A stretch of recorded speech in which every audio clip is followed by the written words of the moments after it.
talked about also a heart quality, which seemed to be more important than these other factors we're talking about, the range of introversion versus extroversion. So what was this heart quality that was so important?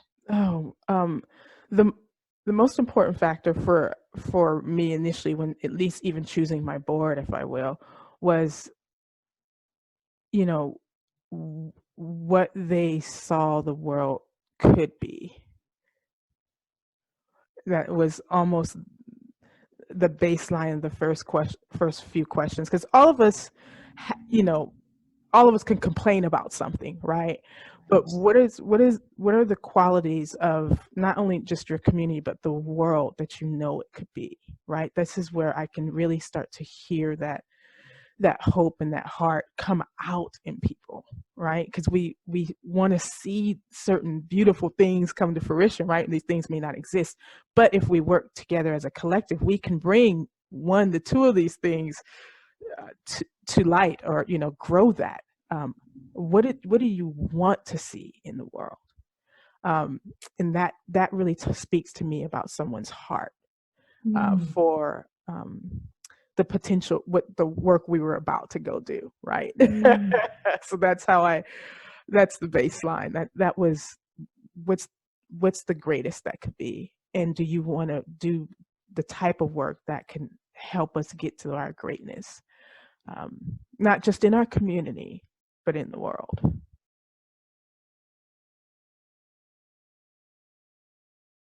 I also believe that the idea of connecting heart and head is important because I feel sometimes we get into these polar ways of operating. It's either this or it's this. And the idea that how do you and I think that's the whole component of a human-centered approach is it's kind of this connecting of us all together Mhm. to be able to operate as leaders, as individual contributors, whatever the work might be. And so I think about that idea of making that connection between heart and head. And so when you brought that up earlier, that really rung true with me, that these two need to connect. They don't actually operate separately from each other. So in the work that you're doing, how are you making that happen so that you have this heart quality, but then you also have that head piece that you're attaching to this as well? How do these two operate together in the work that you do? Mm-hmm, mm-hmm. Um, well, I will say how I kind of even got into the balance myself as an individual before I started and came together and formed the foundation, was I was in a space as a person running a company, and I was, you know, mission money driven, which most of us who are running small businesses or businesses in general, you are concerned about this bottom line. But it was always my intention to look at any excess that I might have in that space, and for me, that excess was money, right? That I would have in that space, and put it into some of the things I felt like was not going great in my surroundings. Like, how can we all be doing so great, right, with respect to monetary gain, and the checkpoints that society tells you need to have, the house, the car, the great job, the great education, and we still be so broken, at our core. We look around, and there's lack, there's need, there's homelessness, there's kids going from school right to prison. How is this possible in, what I would call America the Great, right? Mm. And so it was me coming to this balance of, well, I could throw daggers, complain, point out the bad, or I could kind of begin to do something about it. I could begin to bring about these things that I want to see in this world that are good. Mm. And so how I balance that in the work that I do is, understanding that, yes, a nonprofit or a public benefit company is just that. You're there to be a benefit to the public or the communities that you serve. Right. Uh, you, however, you do need to understand that this is at the core, right, still a business, right? So there are things that I have to bring into the structuring, the organization, understanding leadership qualities, making sure we're managed in a particular way, understanding that it is about growth and programs that we're bringing that continue to help our community. That, you know, the balance for me is, running it like an efficient business that is going to do this amazing good in the communities, in the programs that we run. So that's how I balance it in the organization, and how I came to this balance in my life. I do run a business, right? But everything I do about that business now, and in any business that I touch, will be about the good of the world. Otherwise, why are we doing it?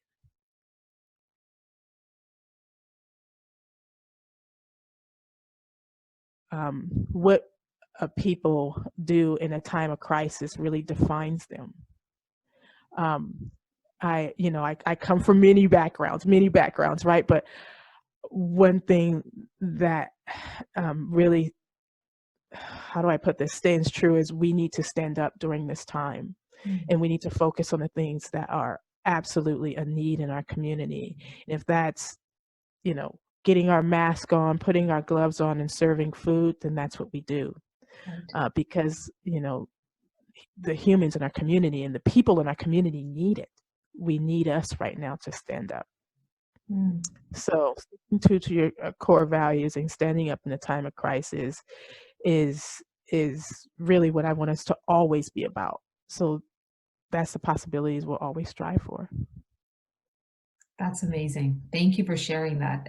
Just the piece that you said about how we show up and who we are during crisis really does define us, right? It's not really in the good moments, it's in the difficulties, and who shows up in the difficulties, really who is lurking around more often than other. And so I think that's a really good point. And as part of what you're sharing, I would encourage people to look at not just the big things.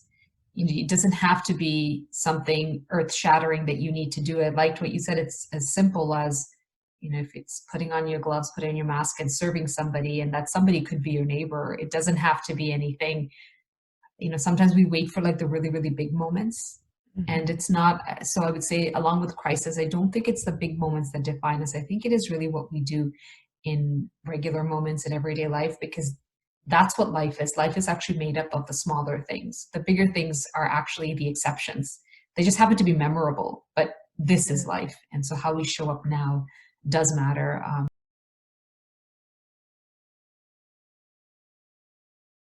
Talk about yourself being an executionist, which I find interesting, because when I think about someone executing on something, I think about it being decisive, quick, we move forward and do. But then you also talked about that one side of you where you said, when you were talking about how you're building out your team, like, I'm trying to get to know people, go deep, but that requires time. So it almost seemed like these two counter pieces that are working in tandem.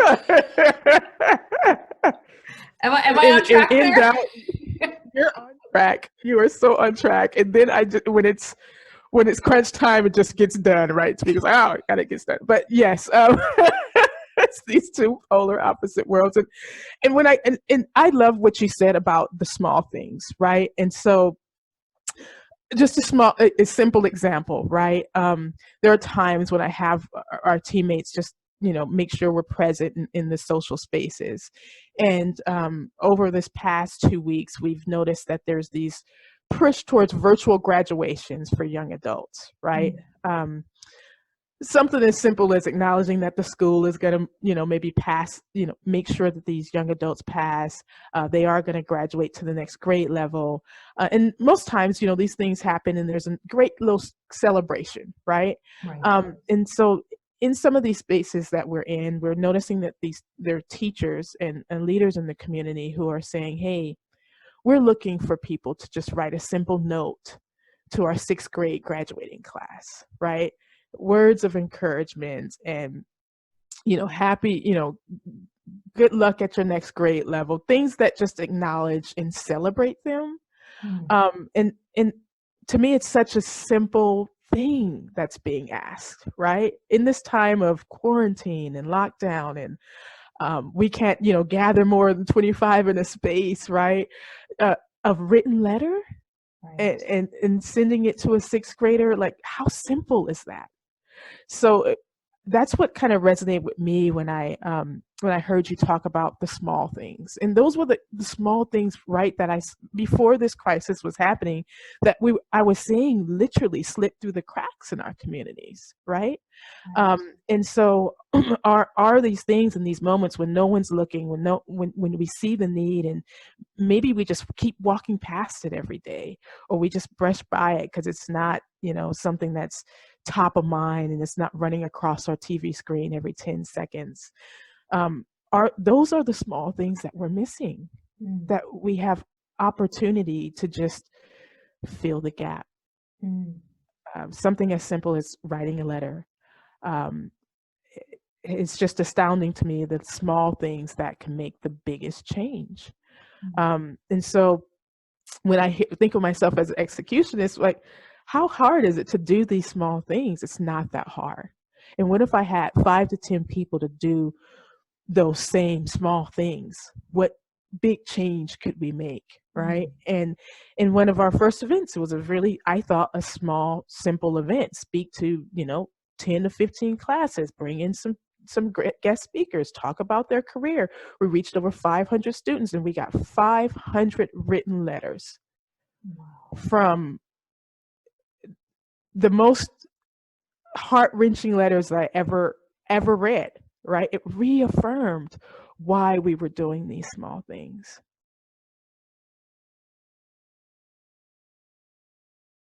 If people want to connect with me, they can certainly find me on LinkedIn. My LinkedIn handle is Tameka Peoples, and my website for my work is peoples-foundation.org. And I'll repeat that again. That's peoples-foundation.org.